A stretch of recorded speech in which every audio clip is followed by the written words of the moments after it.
Não há dor maior do que acreditar com o coração puro e descobrir que foi enganado. O colapso da fé pode ser mais devastador do que a morte, pois destrói não apenas a confiança no outro, mas também o senso de realidade. Quando a fé é usada como instrumento de abuso, controle e perversão, ela não ilumina, ela queima. A mente humana, ao presenciar esse tipo de traição, se divide entre a indignação silenciosa e o desejo de vingança. E quando a justiça falha, o vazio é preenchido por vozes que pedem sangue. Em muitos lugares, a religião é o último refúgio de um povo oprimido.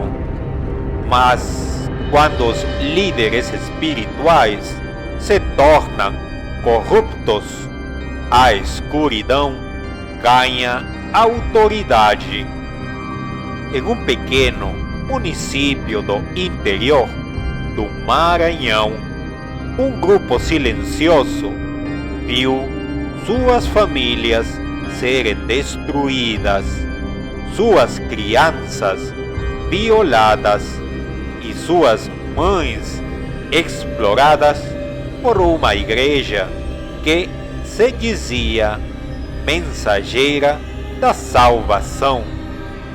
Quando todas as denúncias foram ignoradas, quando as autoridades se calaram diante do poder político e econômico da instituição, um grupo decidiu fazer justiça com as próprias mãos. Eles se autodenominaram os mártires da verdade e não estavam em busca de redenção, estavam em busca de punição. A Igreja Pentecostal da Nova Aurora chegou à cidade com promessas de prosperidade, curas milagrosas e o poder de romper maldições ancestrais. O bispo Mateus, um homem alto, de fala firme e olhos frios, logo se tornou uma figura onipresente. Em poucos meses, controlava as rádios locais, era entrevistado por políticos e conduzia missas televisionadas para toda a região. Seus fiéis o chamavam de ungido. Ele dizia receber visões do alto e afirmava ser o único intermediário entre os homens e Deus naquela terra esquecida. Mas por trás das paredes do templo, o cenário era outro. Jovens mulheres eram induzidas a sacrifícios espirituais para garantir bênçãos para suas famílias. Crianças eram levadas para sessões privadas de exorcismo e voltavam em silêncio, com olhos perdidos. Relatos surgiram, denúncias foram feitas, mas todas arquivadas. O bispo, com suas conexões políticas, sempre escapava. Os fiéis que ousavam questionar, sumiam. Diziam que mudaram de cidade, mas ninguém nunca recebia notícias. Cansados de ver o sofrimento se repetir, 5 homens e 2 mulheres se uniram no anonimato.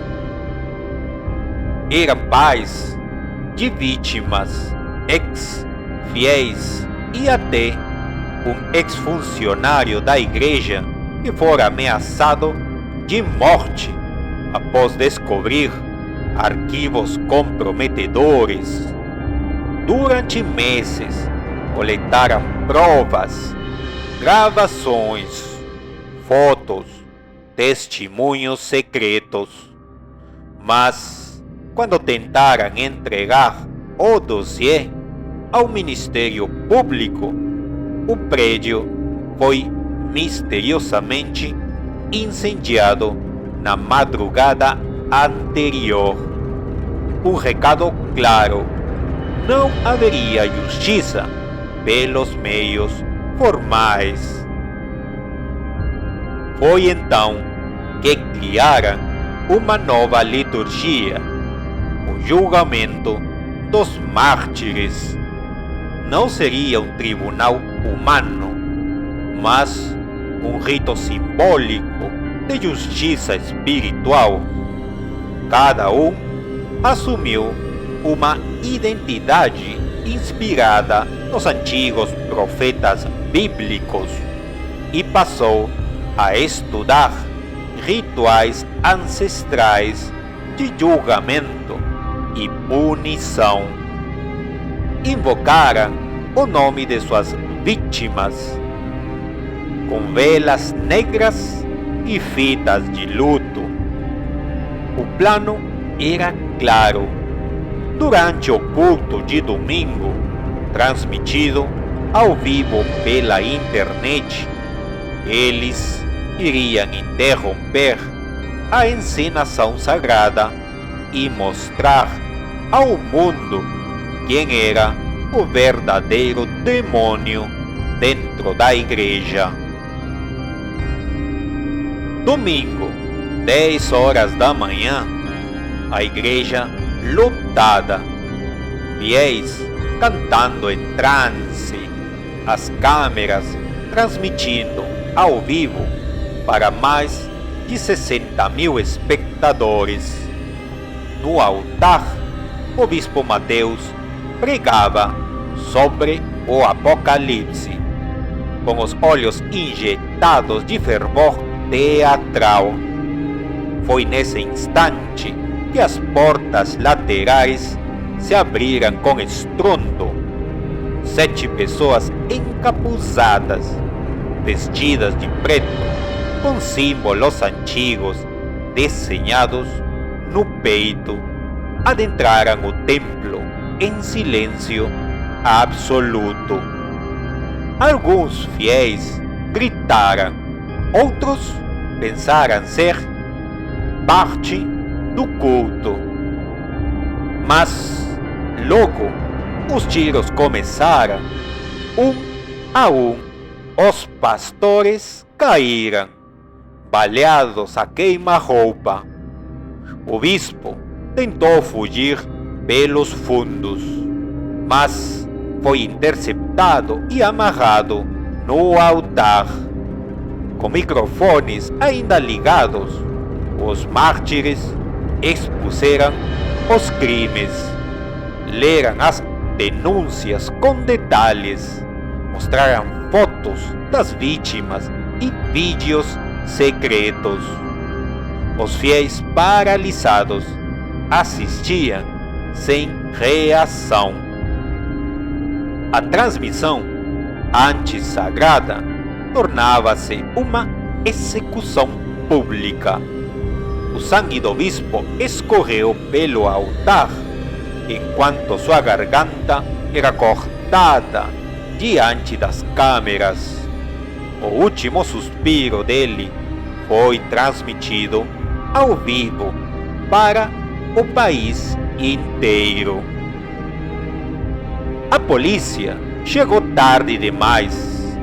Quando invadiram o templo, os 7 justiceiros já estavam mortos, todos com um tiro na cabeça, disparado por eles mesmos.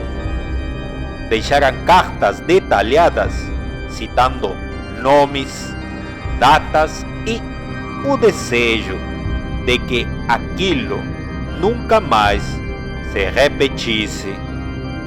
O vídeo da execução foi removido das plataformas oficiais em poucas horas, mas versões pirateadas circularam na Deep Web, em fóruns religiosos e canais clandestinos por semanas.